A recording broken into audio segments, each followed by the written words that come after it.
ಸೂಚನೆ ಸಿಕ್ತಿತ್ತು ಅದರ ಹಾಗಿದ್ರೆ ಬನ್ನಿ ಕೆಲವು ಡೌಟ್ಗಳು ಬರ್ತಾ ಇದೆ. ಯಾಕೆ ಎನ್ಕೌಂಟರ್ನ ಡೌಟ್ ಬಿಜೆಪಿಗೆ ಬರ್ತಾ ಇದೆ? ಯಾಕೆ ಪ್ರಹ್ಲಾದ್ ಜೋಶಿ ಈ ಮಾತನ್ನು ಹೇಳ್ತಾ ಇದ್ದಾರೆ? ನೋಡಿ, ನಿಮಗೆ ಅವತ್ತಿನಿಂದ ಇವತ್ತಿನ ತನಕ ಇಡೀ ಕಥೆಯನ್ನು ಹೇಳ್ತಾ ಹೋಗ್ತೀನಿ. ಸುವರ್ಣಸೌಧದಲ್ಲಿ ಮೊದಲು CT ರವಿ ಮೇಲೆ ಹಲ್ಲೆಗೆ ಯತ್ನ ಆಗತ್ತೆ, ನಾವು ನೋಡಿದ್ದೀವಿ. ಬರ್ತಾರೆ, ಅಲ್ಲಿ ಮಾರ್ಷಲ್ಗಳಿದಾರಲ್ಲ, ಮಾರ್ಷಲ್ಗಳು ಇಲ್ಲದೇ ಇದ್ದಿದ್ರೆ CT ರವಿ ಮೇಲೆ ಅಟ್ಯಾಕ್ ಖಂಡಿತವಾಗ್ಲೂ ಆಗ್ತಾ ಇತ್ತು. ಆ ಥರ ಗೂಂಡಾಗಳ ಥರ ಬಂತು. ಆಮೇಲೆ ಮಾರ್ಷಲ್ಗಳಂದ್ರೆ ಯಾರು? Marshals means police. ಓಕೆ, ಈ ವಿಧಾನಸೌಧ ಮತ್ತೊಂದರೊಳಗೆ ಅವರು ಡ್ರೆಸ್ ಹಾಕಿರ್ತಾರೆ, ಅದನ್ನು ಮಾರ್ಷಲ್ಗಳು ಅಂತ ಕರೀತಾರೆ. ಅವರು ಪೊಲೀಸೇ, ಕಾಕಿ ಹಾಕಿ ಬರೋಂಗಿಲ್ಲ, ಅದೊಂದು ಸಿಸ್ಟಮ್. ಓಕೆ, ಹೌದು, ಅವಾಚ್ಯ ಪದಗಳು ಬಳಸೋದು ಕಂಪ್ಲೇಂಟ್ ಆಯಿತು, FIR ಆಯಿತು. ಎಲ್ಲಾಗುತ್ತೆ ಅವಾಚ್ಯ ಪದ ಬಳಕೆ ಬಗ್ಗೆ ಹಿರೇಬಾಗೇವಾಡಿ ಪೊಲೀಸ್ ಸ್ಟೇಷನಲ್ಲಿ ಕೇಸ್ ಆಗುತ್ತೆ, ನಂಬರ್ 1. ಆದರೆ ಹಿರೇಬಾಗೇವಾಡಿ ಬದಲಿಗೆ ಖಾನಾಪುರಕ್ಕೆ CT ರವಿ ಶಿಫ್ಟ್ ಆಗ್ತಾರೆ. ಅದು ಯಾಕೆ? CT ರವಿ ಖಂಡನೆ ಮಾಡಿದರೆ ಅದನ್ನು ರಿಪಬ್ಲಿಕ್ ಕನ್ನಡ ಮತ್ತು ಎಲ್ಲರೂ, ರಿಪಬ್ಲಿಕ್ ಕನ್ನಡ ಅಂತಲ್ಲ, ಪ್ರತಿಯೊಬ್ಬರ ಕರ್ತವ್ಯ ಅದು. ಒಂದು ಹೆಣ್ಣು ಮಕ್ಕಳ ಬಗ್ಗೆ ಯಾರಾದರೂ ಮಾತಾಡಿದರೆ ಕೂಡ, ದೊಡ್ಡವರು ಚಿಕ್ಕವರು ಅಂತಲ್ಲ, ಅದಕ್ಕೆ ಶಿಕ್ಷೆ ಕೂಡ ಆಗಬೇಕು. ಆದರೆ ಇದರ ಹುದ್ದೆ ಆಯ್ತಪ್ಪ. ಆದರೆ ಭಯೋತ್ಪಾದಕತನವೋ ಮತ್ತೊಂದೋ ಈ ಥರ ಹಿರೇಬಾಗೇವಾಡಿಯಿಂದ ಖಾನಾಪುರಕ್ಕೆ ಶಿಫ್ಟ್ ಆದ್ರ ಬಗ್ಗೆ ಬಿಜೆಪಿಗೆ ಅಸಮಾಧಾನ ಇದೆ. ಯಾಕೆ? ಖಾನಾಪುರ ಜೈಲಲ್ಲೇ 3-4 ಗಂಟೆ ಉಳಿತಾರೆ CT ರವಿ. 3-4 ಗಂಟೆ ಬಿಜೆಪಿ ನಾಯಕರಿಂದ ಬೇರ್ಪಡಿಸಿ ಒಬ್ಬರನ್ನೇ ಕರೆದೊಯ್ದರು ಅಂತ. ಅಲ್ಲೆಲ್ಲ ಗ್ರೂಪಲ್ಲಿದ್ದರು, ಒಬ್ಬೊಬ್ಬರನ್ನ ಬೇರೆ ಮಾಡಿದ್ರು ಅನ್ನೋಂಥ ಆರೋಪ. ಈ ವೇಳೆ ಖಾನಾಪುರ ಠಾಣೆಯಲ್ಲಿ ಬಿಜೆಪಿಗರಿಂದ ಹೈಡ್ರಾಮಾ ನಡೆಯುತ್ತೆ. ಖಾನಾಪುರ ಠಾಣೆಯಲ್ಲಿ ಹೈಡ್ರಾಮಾ ನಡೆಯುತ್ತೆ. ರವಿ ಅವರನ್ನು ಪೊಲೀಸರು ಎಳೆದೊಯ್ಯುವಾಗ 2 ಪಾಯಿಂಟ್ ಬರುತ್ತೆ. ಒಂದು ಗೇಟ್ ತಗಲ್ತಂತೆ, ಇನ್ನೊಂದು ಜೀಪ್ನ ಇದು ತಗಲ್ತಂತ ಹೇಳ್ತಾರೆ. ಅಂದರೆ ಅಟ್ಯಾಕ್ ಅನ್ನೋದಕ್ಕಿಂತ ಹೆಚ್ಚಾಗಿ ತಗಲ್ತು ಅಂತ ಹೇಳ್ತಾರೆ. ಬಟ್ ಬಿಜೆಪಿ ಹೇಳುತ್ತೆ ಇಲ್ಲ, ನಮ್ಮ ಮೇಲೆ ಅಟ್ಯಾಕ್ ಮಾಡಿದ್ರು ಅಂತ. ಇರಲಿ, ರವಿಯನ್ನು ಪೊಲೀಸರು ಎಳೆದೊಯ್ಯುವಾಗ ಗೇಟ್ ತಗುಲಿ ರಕ್ತ, ಆ ಥರ ಎಳೆದೊಯ್ಯಬೇಕಿತ್ತ ಅನ್ನುವಂಥದ್ದು ಸಾರ್ವಜನಿಕರ ಪ್ರಶ್ನೆ ಕೂಡ. ಹಾಗಂತ CT ರವಿ ಅವರು ಹೇಳಿದ್ರೆ ಅವ್ರನ್ನ ಸಮರ್ಥನೆ ಮಾಡ್ಕೊಳ್ಳೋದಲ್ಲ, ಇವರು ನಡೆಸ್ಕೊಂಡಂಥ ರೀತಿ ಹೇಳ್ತಾರೆ. ಆಮೇಲೆ ಬೆಂಗಳೂರಿಗೆ ಕರೆದೊಯ್ಯುವುದಾಗಿ ಹೇಳಿ ತೆರಳಿದ ಪೊಲೀಸರು. ಆದರೆ ಏನು ಹೇಳ್ತಾರೆ ಅಲ್ಲಿ, ನಾವು ಬೆಂಗಳೂರು ಕರ್ಕೊಂಡು ಹೋಗ್ತೀವಿ. ಆದರೆ ಇಡೀ ರಾತ್ರಿ ಬೆಳಗಾವಿ, ಒಂದು ಜಿಲ್ಲೆ, ದೊಡ್ಡ ಜಿಲ್ಲೆ ವೀಕ್ಷಕರೇ ಬೆಳಗಾವಿ, ಅದಾದ ನಂತರ ಹತ್ತಿರದ ಬಾಗಲಕೋಟೆ, ಅದಾದ ನಂತರ ಪಕ್ಕದ ಧಾರವಾಡ, ಬೆಳಗಾವಿ, ಬಾಗಲಕೋಟ್, ಧಾರವಾಡ, 300-400 ಕಿಲೋಮೀಟ್ರ್. ಅಲ್ಲಿ ನಾನೆಲ್ಲ ಓಡಾಡಿದ್ದೀನಿ ಆ ಭಾಗದಲ್ಲಿ. ರೌಂಡ್ಸ್ ಹೊಡಿತಾರೆ.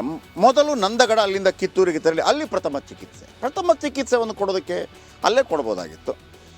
ಬಳಿಕ ಬೈಲಹೊಂಗಲ ವ್ಯಾಪ್ತಿಯ ದೊಡ್ಡವಾಡ, ಅಲ್ಲಿಂದ ಬೆಳವಾಡಿ, ಸವದತ್ತಿಗೆ ಹೋಗಿ ಅಲ್ಲಿಂದ ಬಾಗಲಕೋಟೆ ಜಿಲ್ಲೆ ಲೋಕಾಪುರದಿಂದ ರಾಮದುರ್ಗದ ಕಡೆ ತೆರಳಿದ್ರು ಪೊಲೀಸರು.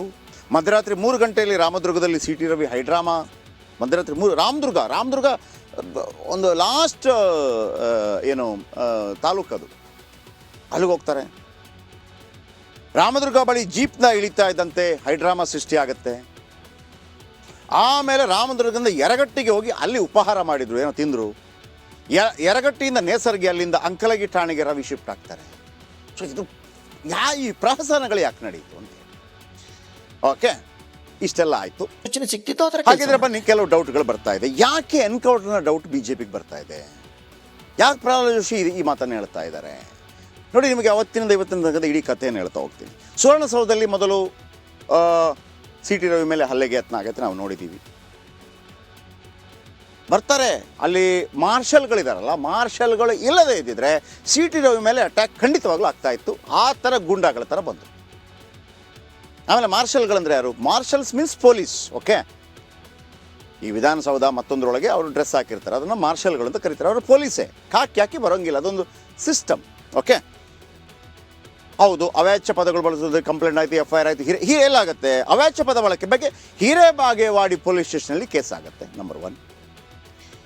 ಆದರೆ ಹಿರೇಬಾಗೇವಾಡಿ ಬದಲಿಗೆ ಖಾನಾಪುರಕ್ಕೆ CT ರವಿ ಶಿಫ್ಟ್ ಆಗ್ತಾರೆ. ಅದು ಯಾಕೆ?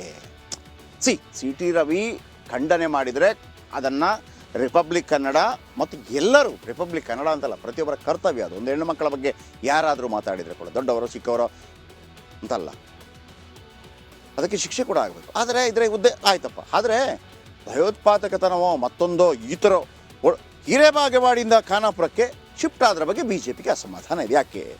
ಖಾನಾಪುರ ಜೈಲಲ್ಲೇ 3-4 ಗಂಟೆ ಉಳಿತಾರೆ CT ರವಿ. 3-4 ಗಂಟೆ BJP ನಾಯಕರಿಂದ ಬೇರ್ಪಡಿಸಿ ಒಬ್ಬರನ್ನೇ ಕರೆದೊಯ್ದರು ಅಂತ. ಅಲ್ಲೆಲ್ಲ ಗ್ರೂಪಲ್ಲಿದ್ದರು, ಒಬ್ಬೊಬ್ಬರನ್ನ ಬೇರೆ ಮಾಡಿದ್ರು ಅನ್ನೋಂಥ ಆರೋಪ. ಈ ವೇಳೆ ಖಾನಾಪುರ ಠಾಣೆಯಲ್ಲಿ BJPಗರಿಂದ ಹೈಡ್ರಾಮಾ ನಡೆಯುತ್ತೆ. ಖಾನಾಪುರ ಠಾಣೆಯಲ್ಲಿ ಹೈಡ್ರಾಮಾ ನಡೆಯುತ್ತೆ. ರವಿ ಅವರನ್ನು ಪೊಲೀಸರು ಎಳೆದೊಯ್ಯುವಾಗ 2 ಪಾಯಿಂಟ್ ಬರುತ್ತೆ. ಒಂದು ಗೇಟ್ ತಗಲ್ತಂತೆ, ಇನ್ನೊಂದು ಜೀಪ್ನ ಇದು ತಗಲ್ತಂತ ಹೇಳ್ತಾರೆ. ಅಂದರೆ ಅಟ್ಯಾಕ್ ಅನ್ನೋದಕ್ಕಿಂತ ಹೆಚ್ಚಾಗಿ ತಗಲ್ತು ಅಂತ ಹೇಳ್ತಾರೆ. ಬಟ್ BJP ಹೇಳುತ್ತೆ ಇಲ್ಲ ನಮ್ಮ ಮೇಲೆ ಅಟ್ಯಾಕ್ ಮಾಡಿದ್ರು ಅಂತ. ಇರಲಿ, ರವಿಯನ್ನು ಪೊಲೀಸರು ಎಳೆದೊಯ್ಯುವಾಗ ಗೇಟ್ ತಗುಲಿ ರಕ್ತ, ಆ ಥರ ಎಳೆದೊಯ್ಯಬೇಕಿತ್ತ ಅನ್ನುವಂಥದ್ದು ಸಾರ್ವಜನಿಕರ ಪ್ರಶ್ನೆ ಕೂಡ. ಹಾಗಂತ CT ರವಿ ಅವರು ಹೇಳಿದ್ರು ಅವ್ರನ್ನ ಸಮರ್ಥನೆ ಮಾಡ್ಕೊಳ್ಳೋದಲ್ಲ, ಇವರು ನಡೆಸ್ಕೊಂಡಂಥ ರೀತಿ ಹೇಳ್ತಾರೆ. ಆಮೇಲೆ ಬೆಂಗಳೂರಿಗೆ ಕರೆದೊಯ್ಯುವುದಾಗಿ ಹೇಳಿ ತೆರಳಿದ ಪೊಲೀಸರು. ಆದರೆ ಏನು ಹೇಳ್ತಾರೆ ಅಲ್ಲಿ, ನಾವು ಬೆಂಗಳೂರು ಕರ್ಕೊಂಡು ಹೋಗ್ತೀವಿ. ಆದರೆ ಇಡೀ ರಾತ್ರಿ ಬೆಳಗಾವಿ, ಒಂದು ಜಿಲ್ಲೆ, ದೊಡ್ಡ ಜಿಲ್ಲೆ ವೀಕ್ಷಕರೇ ಬೆಳಗಾವಿ, ಅದಾದ ನಂತರ ಹತ್ತಿರದ ಬಾಗಲಕೋಟೆ, ಅದಾದ ನಂತರ ಪಕ್ಕದ ಧಾರವಾಡ, ಬೆಳಗಾವಿ, ಬಾಗಲಕೋಟ್, ಧಾರವಾಡ, 300-400 ಕಿಲೋಮೀಟ್ರ್. ಎಲ್ಲಿ ನಾನೆಲ್ಲ ಓಡಾಡಿದ್ದೀನಿ ಆ ಭಾಗದಲ್ಲಿ. ರೌಂಡ್ಸ್ ಹೊಡಿತಾರೆ. ಮೊದಲು ನಂದಗಡ, ಅಲ್ಲಿಂದ ಕಿತ್ತೂರಿಗೆ ತೆರಳಿ ಅಲ್ಲಿ ಪ್ರಥಮ ಚಿಕಿತ್ಸೆ ಒಂದು ಕೊಡೋದಕ್ಕೆ ಅಲ್ಲೇ ಕೊಡ್ಬೋದಾಗಿತ್ತು. ಬಳಿಕ ಬೈಲಹೊಂಗಲ ವ್ಯಾಪ್ತಿಯ ದೊಡ್ಡವಾಡ, ಅಲ್ಲಿಂದ ಬೆಳವಾಡಿ, ಸವದತ್ತಿಗೆ ಹೋಗಿ ಅಲ್ಲಿಂದ ಬಾಗಲಕೋಟೆ ಜಿಲ್ಲೆ ಲೋಕಾಪುರದಿಂದ ರಾಮದುರ್ಗದ ಕಡೆ ತೆರಳಿದ್ರು ಪೊಲೀಸರು. ಮಧ್ಯರಾತ್ರಿ 3 ಗಂಟೆಯಲ್ಲಿ ರಾಮದುರ್ಗದಲ್ಲಿ CT ರವಿ ಹೈಡ್ರಾಮಾ. ಮಧ್ಯರಾತ್ರಿ 3 ರಾಮದುರ್ಗ ಒಂದು ಲಾಸ್ಟ್ ತಾಲೂಕದು, ಅಲ್ಲಿಗೆ ಹೋಗ್ತಾರೆ. ರಾಮದುರ್ಗ ಬಳಿ ಜೀಪ್ನ ಇಳಿತಾ ಇದ್ದಂತೆ ಹೈಡ್ರಾಮಾ ಸೃಷ್ಟಿಯಾಗತ್ತೆ. ಆಮೇಲೆ ರಾಮದುರ್ಗದಿಂದ ಯರಗಟ್ಟಿಗೆ ಹೋಗಿ ಅಲ್ಲಿ ಉಪಹಾರ ಮಾಡಿದ್ರು, ಏನೋ ತಿಂದರು. ಯರಗಟ್ಟಿಯಿಂದ ನೇಸರ್ಗಿ, ಅಲ್ಲಿಂದ ಅಂಕಲಗಿ ಠಾಣೆಗೆ ರವಿ ಶಿಫ್ಟ್ ಆಗ್ತಾರೆ. ಸೊ ಇದು ಈ ಪ್ರಹಸನಗಳು ಯಾಕೆ ನಡೀತು ಅಂತ. ಓಕೆ, ಇಷ್ಟೆಲ್ಲ ಆಯಿತು. ಯಾರೋ ಬಂದು ಇಲ್ಲ ಪ್ರೈಮ್ ಟೈಮಲ್ಲಿ ಸುದ್ದಿ ಅಂತ ಹೇಳಿದರೆ ಅದಕ್ಕೂ ನನಗೂ ಸಂಬಂಧ ಇಲ್ಲ ಅಂತ ಹೇಳ್ದಂಗೆ, ನಾನು ಮುಗಿಸಿದ್ದೀನಿ, ಎಕ್ಸಾಮ್ ಮಾಡಿದ್ದೀನಿ, ಅವರು ಮಾತಾಡ್ಕೊಂಡಿದ್ದಾರೆ, ಆ ಸುದ್ದಿ ಬರುತ್ತಾ ಅಥವಾ ಯಾವುದು? ನನ್ನ ಪ್ರಕಾರ ಪ್ರತಿಯೊಬ್ಬ ಮಂತ್ರಿ ಯಾರೇ ಮಾತಾಡ್ತಾ ಇರಲಿ, ಅಲ್ಲಿ ಒಂದು 10 ಜನ ಇರ್ತಾರೆ ಸೆಕ್ರೆಟರಿಗಳು, ಅದನ್ನು ಬರಿತಾ ಇರ್ತಾರೆ ಶಾರ್ಟ್ ಹ್ಯಾಂಡಲ್ಲಿ.